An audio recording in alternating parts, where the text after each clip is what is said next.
Hi, and welcome to the channel. Here we share stories that touch the soul. Enjoy listening. I remember that fence always. In my memories, it seems bigger than it really was, but I guess that's how it is with all of childhood.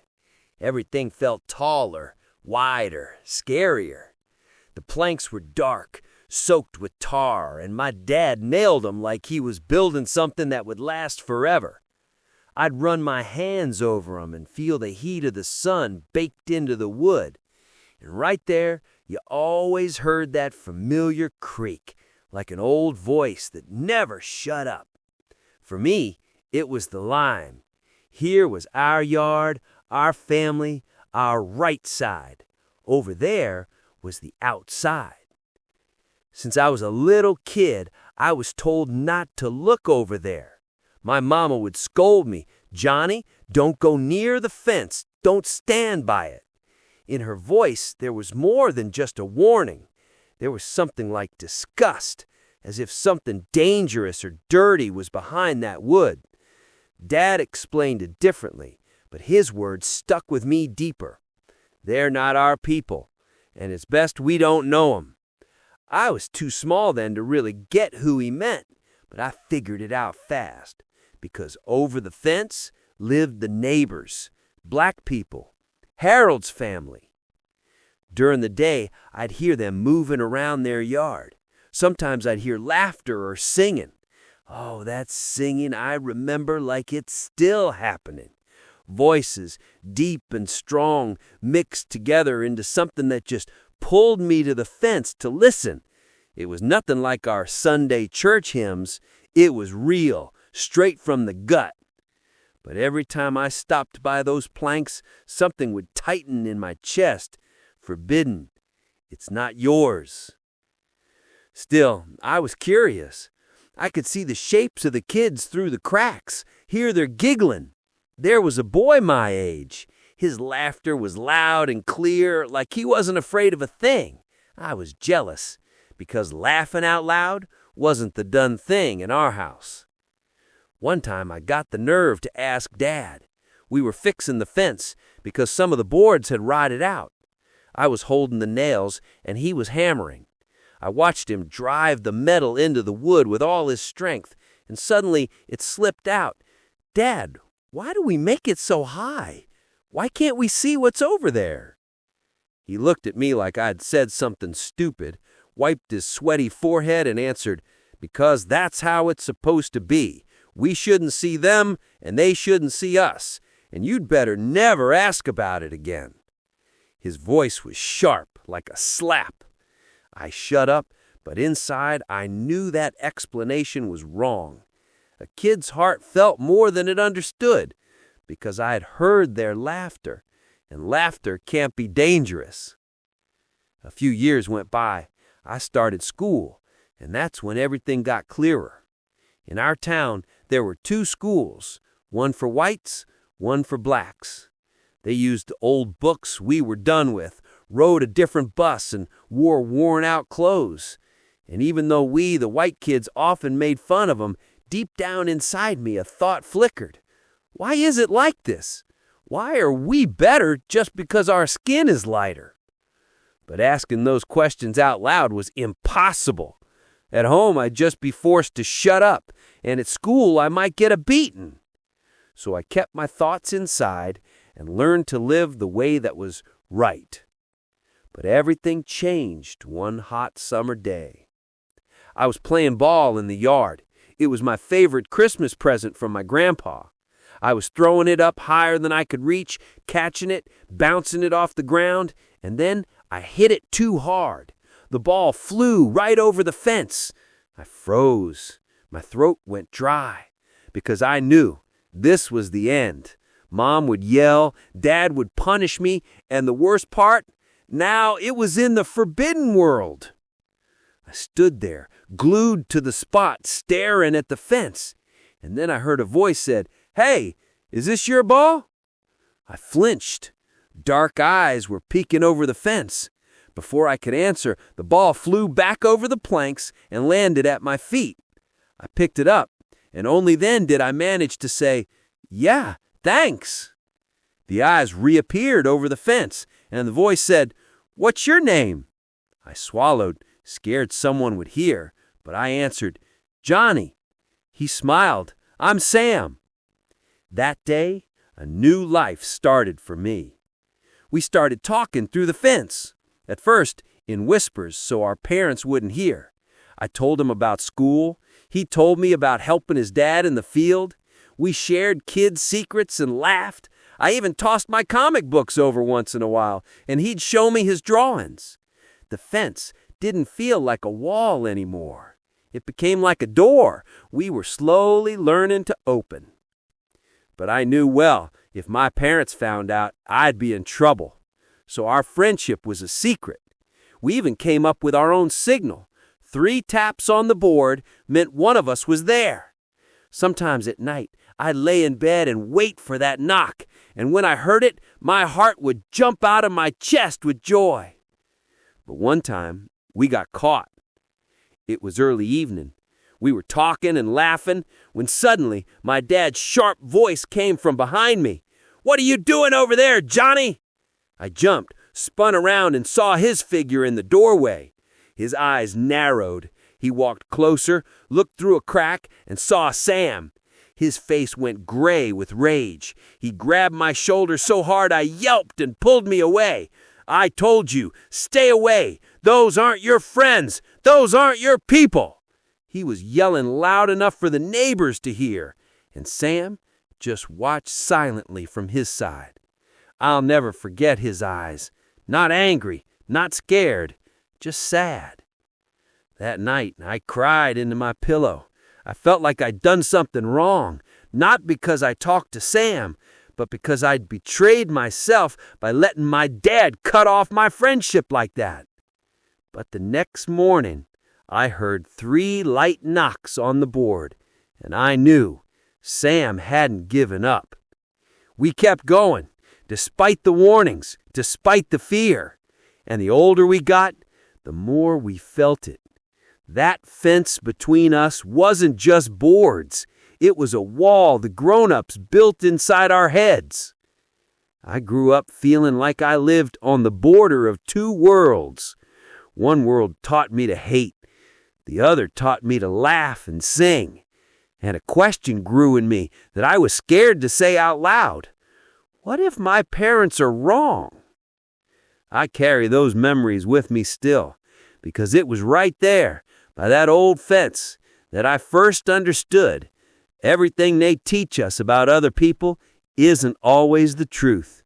Sometimes you just gotta hear the laughter for yourself to feel that the person in front of you isn't an outsider, but just a kid like you. I was growing up fast, and the fence was growing up with me. Dad was always hammering in new boards, driving in new nails, like it wasn't enough that he'd already cut himself off from the world.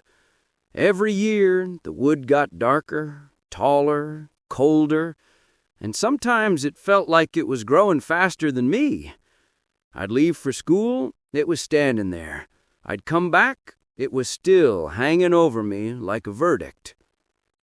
Sam and I still found ways to see each other. Our talks through the cracks became a routine I lived by. Sometimes we'd toss little gift to each other. Me, an old book with pictures of cars.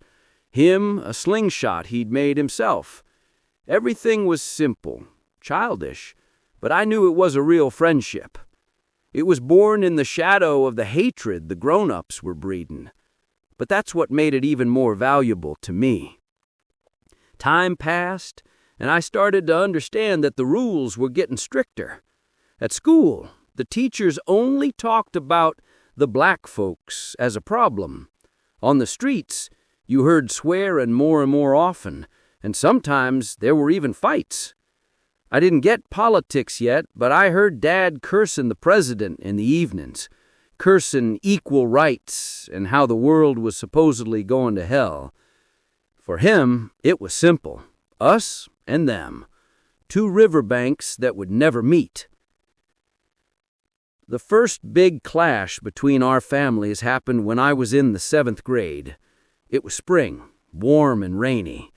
The rain washed away the dirt near our fence, and it leaned over. I remember Dad running outside, seeing a few boards had fallen, and yelling so loud his voice echoed down the street. I stood next to him, my heart hammering, because I knew this was a recipe for trouble. Harold came out of his side, a big man, wearing an old plaid jacket that hung on him like a sack. He walked slowly, but with confidence. He stopped at the fence, looked into our yard, and said, "Neighbor, the rain washed out the dirt. The fence fell. We'll need to brace it from both sides." My dad went red in the face right then. He grabbed a board, held it up like a weapon, and shouted, "This is your fault. Your kids are sneaking over here, digging underneath. I know it was you people." His voice was full of pure hatred. I watched and didn't recognize him, like he wasn't my father, but some stranger replaced by an evil spirit. Harold was silent for a few seconds. Then he slowly tilted his head and said, "My kids didn't do a thing, but I'll help you lift the fence. Otherwise, it'll just fall down again." He spoke calmly, but I could feel the tension in the air, ready to snap us both. Dad spat on the ground and threw the board down. "I don't need your help. I'll do it myself. Just keep yours away from my yard." And he walked off without even looking at me. I saw Sam standing in the back of their yard. He was holding a bucket and watching me. Our eyes met, and in his gaze was the same thing I felt. Shame. Shame for our fathers, for their yelling, for this world that forced us to live like we were enemies. After that fight, Dad was grim for a long time. He nailed up new boards, making the fence even higher. Mom poured fuel to the fire. "They want to get into our home, Johnny. They're always looking for something to take. Remember, never trust black people." I listened and kept quiet.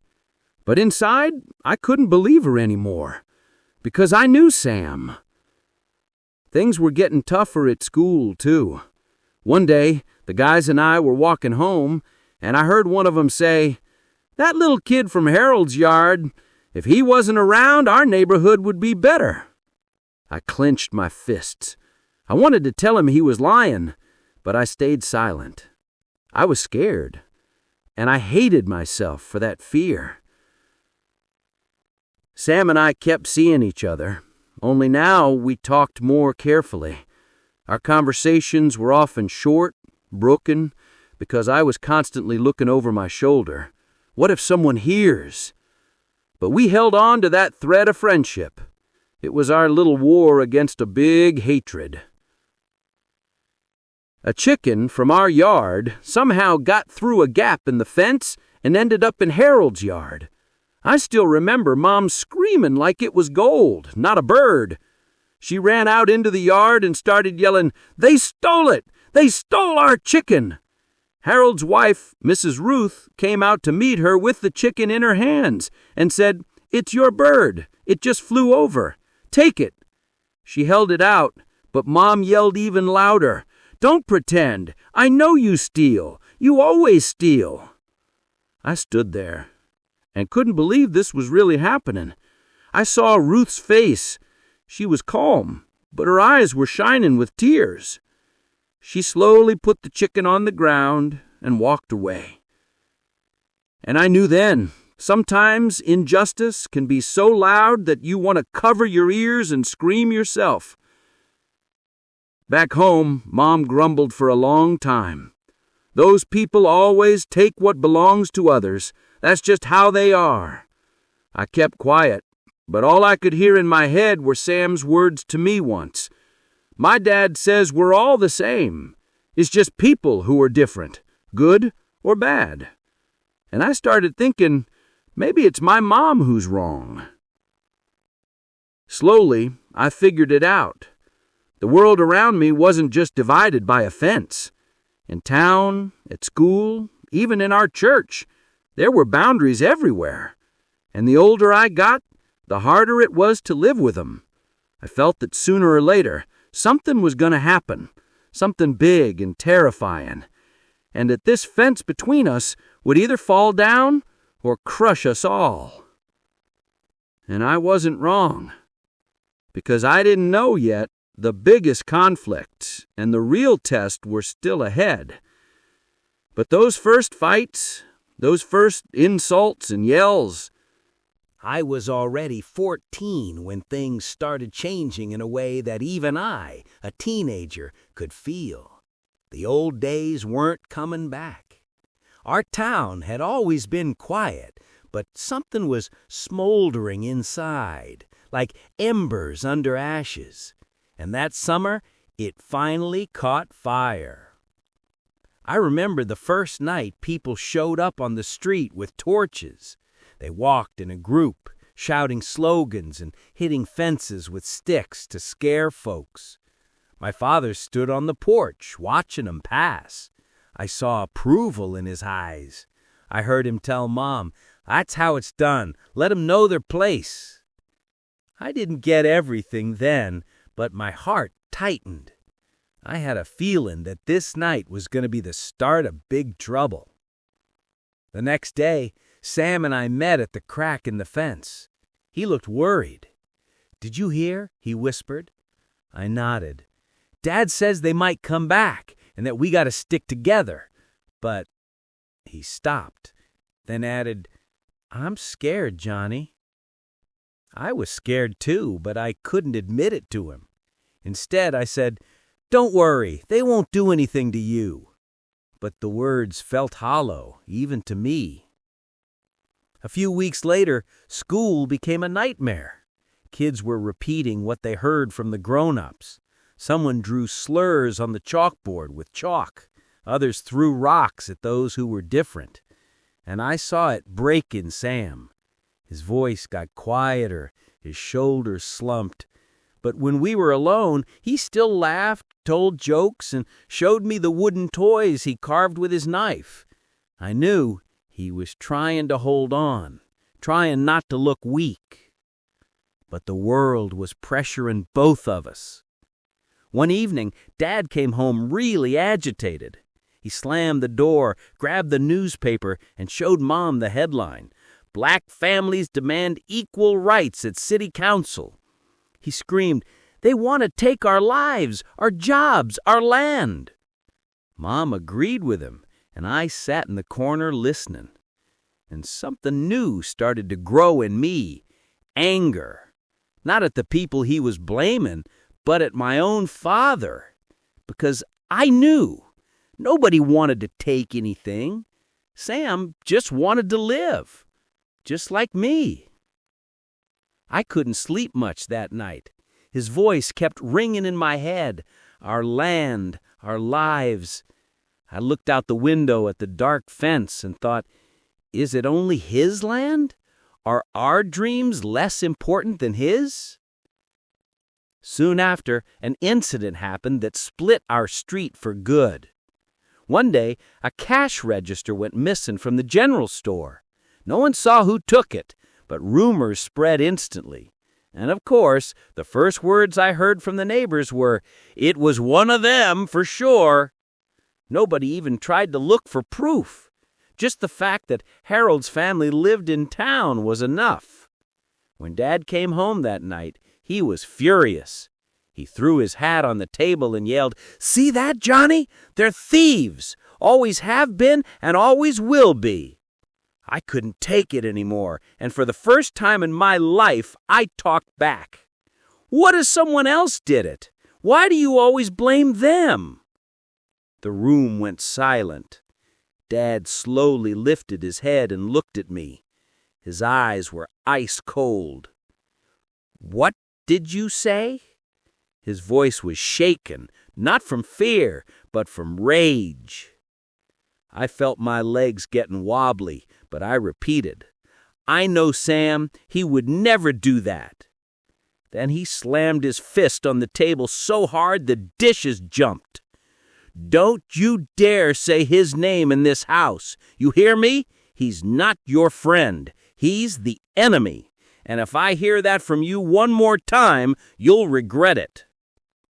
I walked out of the kitchen without a word. My chest was burning, like a fire had been lit inside me. That was the first time I understood. My father and I were standing on opposite sides. But I didn't give up. The next day, I went to the fence. Sam was already waiting. His face was serious. He said, "I heard. They think it was us. Dad says it could get dangerous. If they come—" He didn't finish, but I saw the fear in his eyes. I put my hand on the board between us and said, "I'm with you, no matter what." And in that moment, I promised myself I won't betray him. Never. The conflict was escalating. People started avoiding Harold and his family. The store owners wouldn't sell him groceries. On the streets, people yelled insults at them. And I felt like the town was becoming a cage, squeezing them tighter and tighter. One evening, just as I was getting ready for bed, I heard a commotion outside. I ran to the window and saw a group of men walking towards Harold's yard. They had sticks in their hands. Someone was carrying a gas can. My heart hammered so hard I could barely breathe. I realized they hadn't just come to scare him.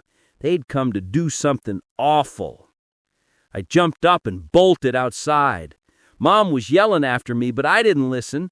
I ran across the yard, dropped to my knees by the fence and started knocking. "Sam, come out! They're coming!" And he came out. His face was pale, but his eyes were set with determination.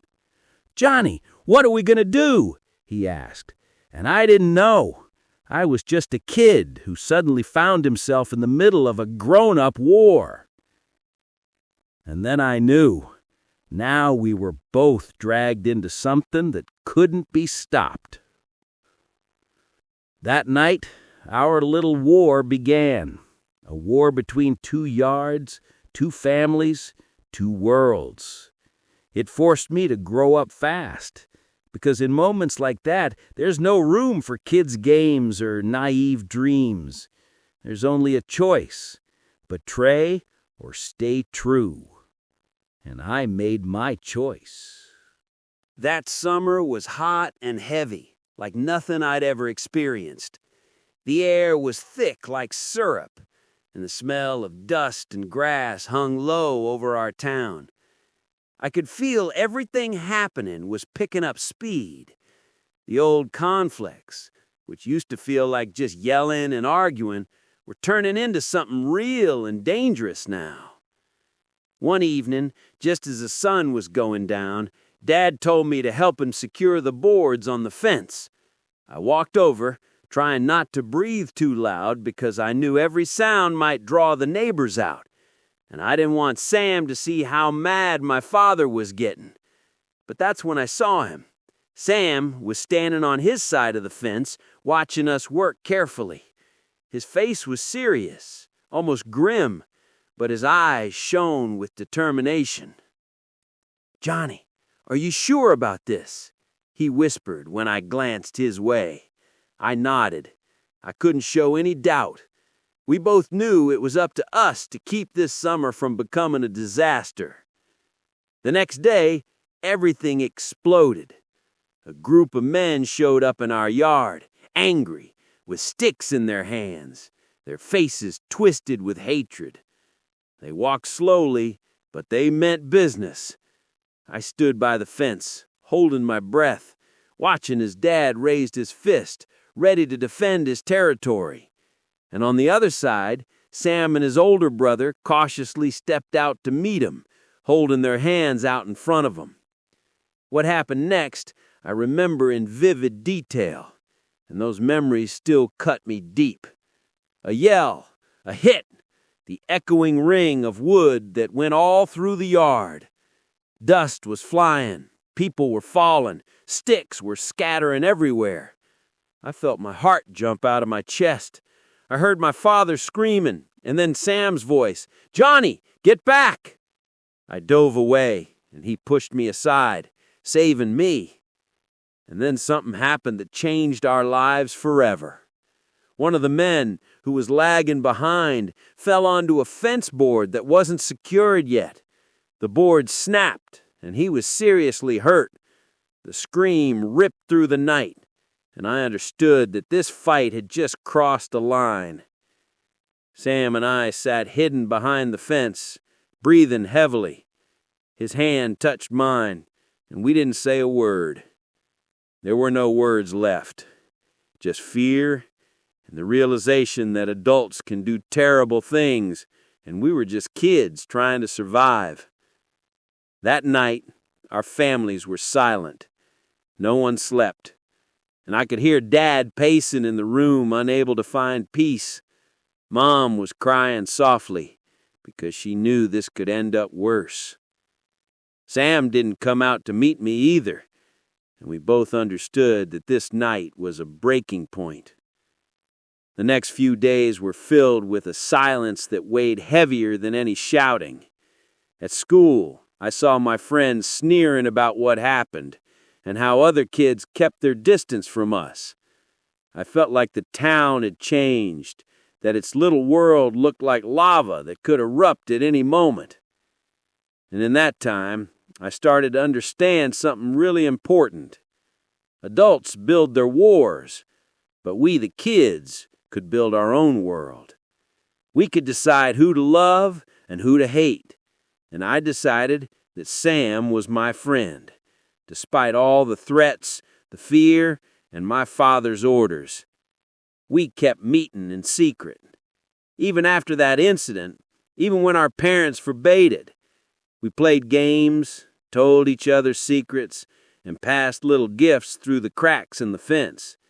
And every time we laughed, I felt like that laughter was stronger than hatred, stronger than fear. One evening, for the first time, I felt like I could understand the adults. I saw Dad sitting on the porch, tired and grim, and I realized that he was just a human too, scared, angry, and making mistakes.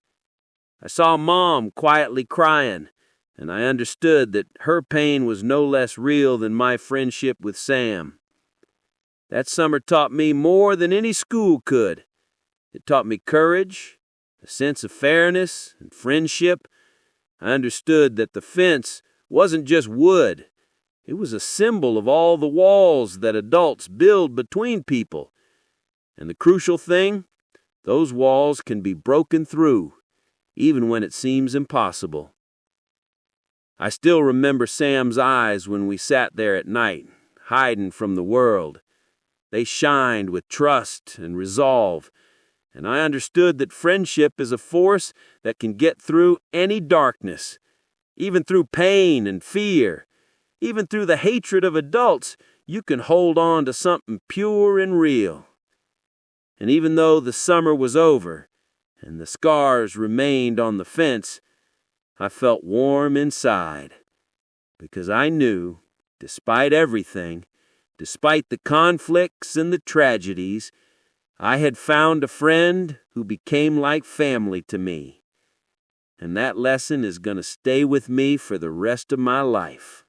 After that terrifying night, when the yards turned into a battleground, our world was never the same.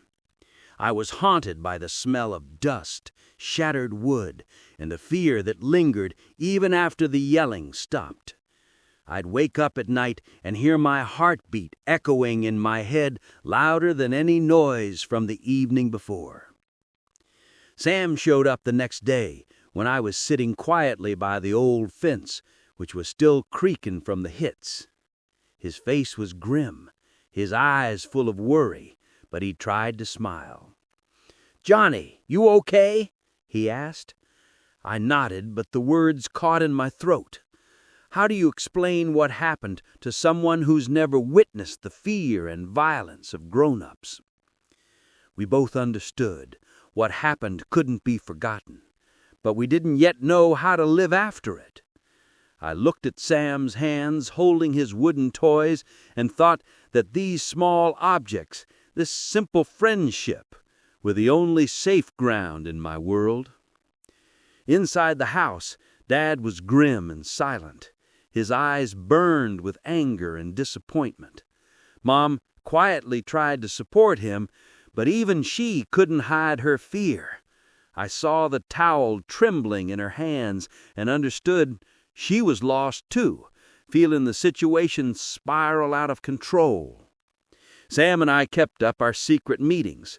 We'd sit under the old tree behind their yard, talking about everything we couldn't say out loud.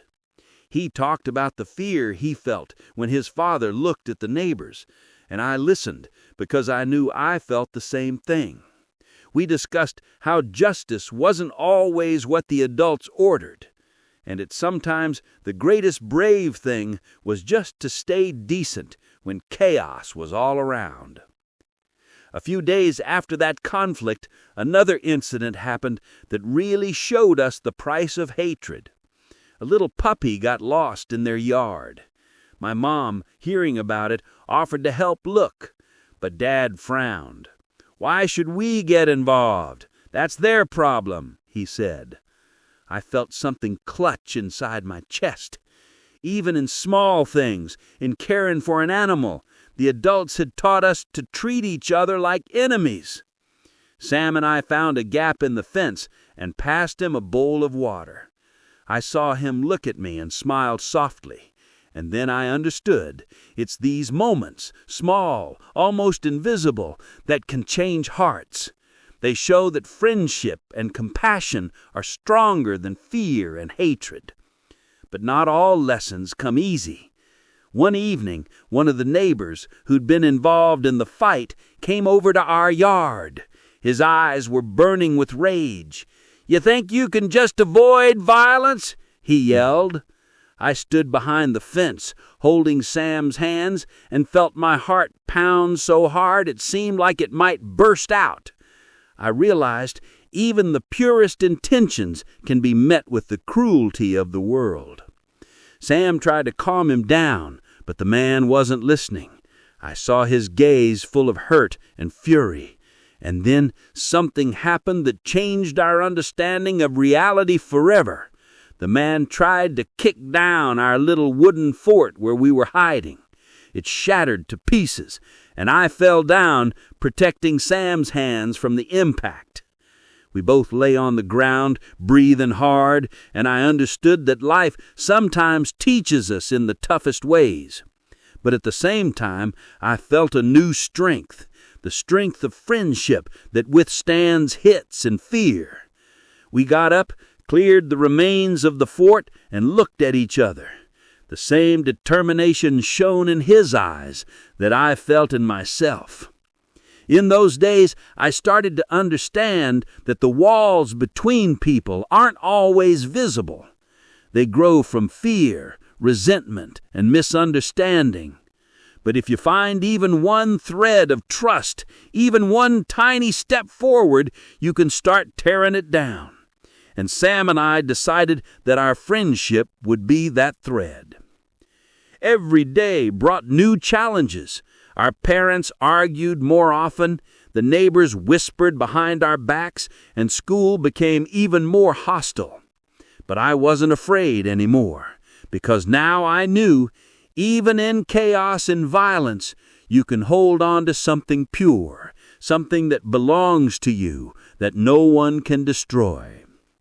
I looked at the fence, which once seemed like a boundary, and realized it's just a symbol of the choices of adults and children, of fears and hopes. And even if it stands between us, it can never separate what is born in the heart. That summer, I learned that real courage isn't always in fists or yelling, but in maintaining your humanity when it feels like there's none left. And that friendship, even if it's born in the darkest times, can become a light that leads you through fear, pain, and loss. After all those scary things and the pounding heartbeats at night, when I saw how grown-ups could be both strong and cruel, it was time for a new kind of understanding. The summer was slowly changing. The hot days got softer, the evenings longer, and the air on the streets filled with a quiet sense of hope. I felt like something was shifting, not just outside, but in me and Sam, too. We started spending time together without fear, but still cautiously. We found an old corner in the bushes between the yards where nobody could see us. There we built little forts out of old boards and rocks, made up our own games, and passed small gifts through the cracks in the fence. And every time we laughed, I felt like even in this small, restricted world, we could create something that was ours, clean and real. One day, we decided to do something crazy. Carve small wooden signs and write on them, "Friendship is stronger than the fence." We set them up carefully between the yards so both families could see them, but nobody could tear them down right away. It was our tiny act of protest against the hatred and fear, and I felt incredibly proud that we had the nerve to do it. At school, things started to change too. The kids who used to make fun of us or stay away now began to notice something was going on. I didn't know if they understood the friendship that was growing between us, but I saw their looks changing, from surprise and disbelief to curiosity and even respect. It was a small truce, the first step toward a bigger world. The parents on both sides, of course, hadn't reconciled yet. Dad still frowned often. Mom cried softly because she was afraid of new fights. But even in their eyes, there were moments of weakness, those tiny glimpses when they saw that Sam and I were sticking together. And that's when I started to understand. Real change starts with the kids. We could set an example, even if the grown-ups weren't ready. One evening, I sat in the old tree where Sam came with his toy, a little wooden sailboat. We watched the sunset silently, and the light reflected in his eyes like a mirror of hope. "Johnny," he said quietly, "do you think they'll ever get it?" I smiled and answered, "Maybe not right now, but we can teach them that friendship matters more than being scared." From that day on, we started doing small good deeds, bringing water for the animals, helping older people in the yard, picking up trash. These little things became a visible sign that we were choosing kindness, not hate. And strangely enough, some of the adults started to notice. Dad looked at me and nodded almost imperceptibly when I came back from helping the neighbors. Sam's parents also saw his effort, and a respect appeared in their eyes that hadn't been there before.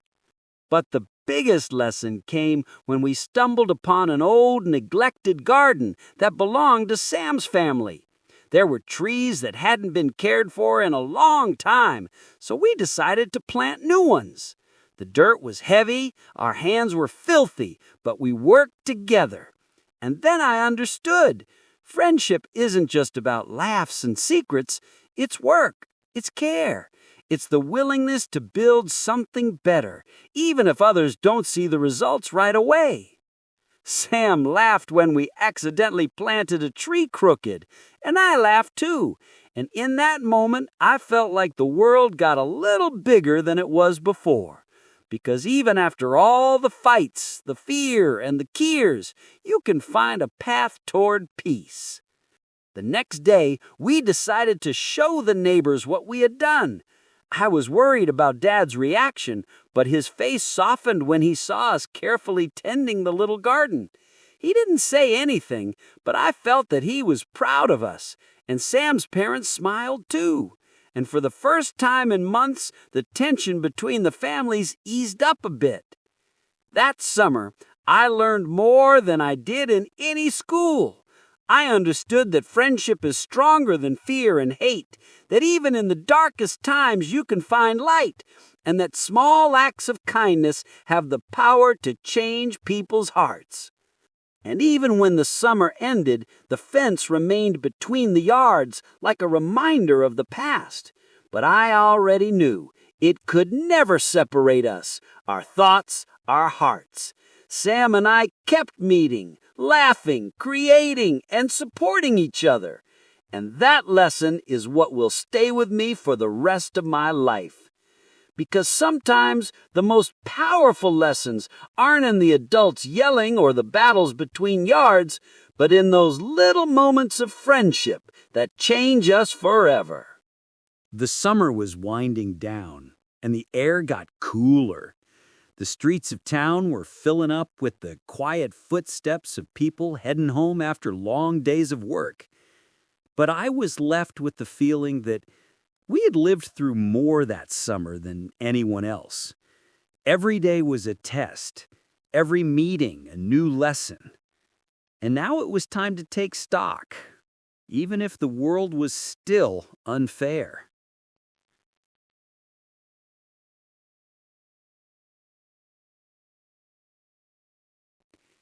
Sam and I were sitting in our usual spot behind the fence, looking at the old garden we'd been bringing back to life all summer. The rain and sun had changed the soil, and the little trees we planted were actually starting to sprout. I felt a sense of pride and a strange feeling of security, like even all the world's injustice couldn't wipe out those tiny fruits of our labor. Dad stood by the fence, watching silently. He wasn't yelling anymore, and he didn't get involved in the petty fights. His face was still serious, but his eyes looked different, calmer, more thoughtful. Mom was sitting nearby, her hands in her lap, and I saw her smile faintly. Sam's parents stood on the other side, quietly exchanging glances with mine. And I realized that even though the conflict hadn't gone away, for the first time in a long time, there was a tolerant, cautious understanding between the families.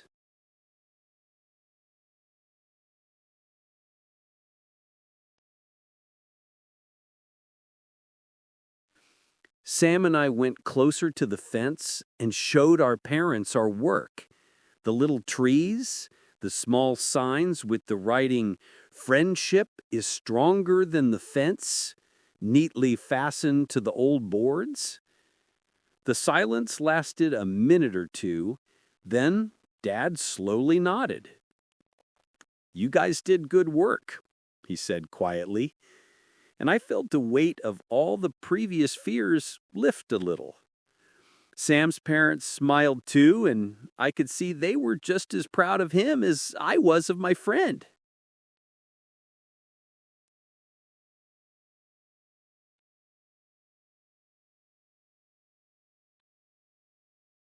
This scene was a small victory, but to us it meant more than any words could say. We understood that kindness and patience have the power to change people, even those who seem stuck in their old prejudices, and that friendship, real friendship, can break through the walls that adults build.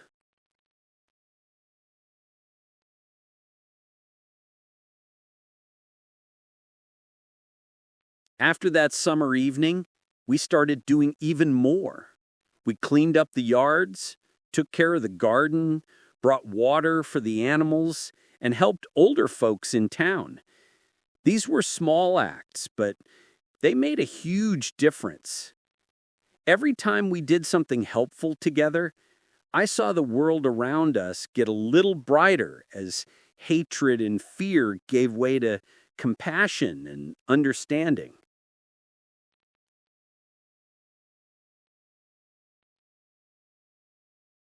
One day, one of the neighbors who'd been involved in the fight came up to us. I expected anger or an insult, but he just nodded and said, "You two made me realize that friendship can be stronger than any fear." I was shocked and felt an unbelievable joy. That was the moment I first felt that our small efforts had really changed something.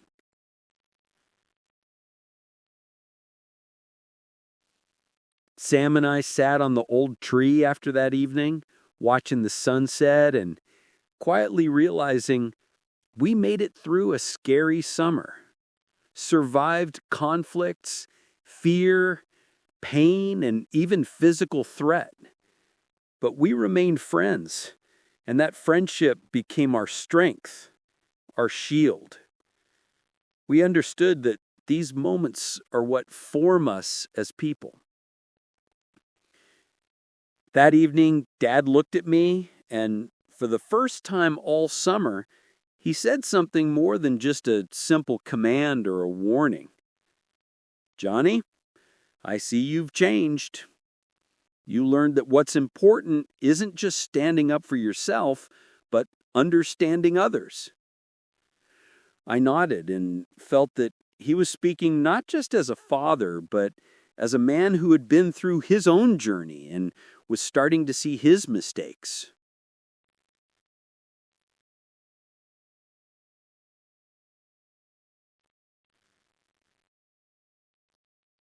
The lesson I took from this whole summer was simple but deep. Fear and hate destroy, but friendship and kindness build. And even when the adults around you are building walls, kids can teach them to look at each other differently. You can start with small things. Help an animal, plant a tree, say a kind word. Those tiny actions can change hearts and even fates.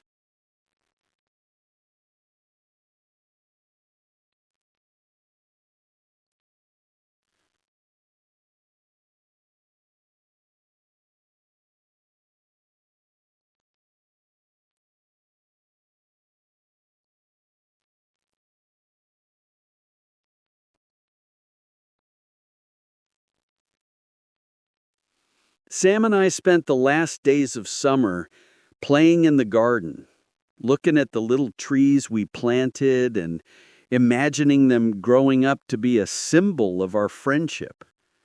I saw his face light up and understood that these moments are what make life real.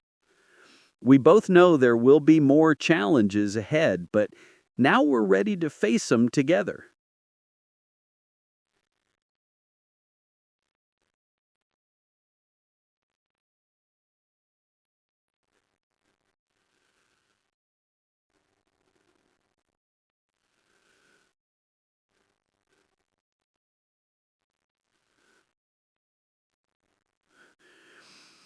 That summer taught me not just about friendship, but about courage, patience, and understanding that even small actions matter. I realized that strength isn't always in fists or anger, but in the ability to stay kind when chaos is all around, and that the true power of friendship can break through any wall, even the ones that adults build.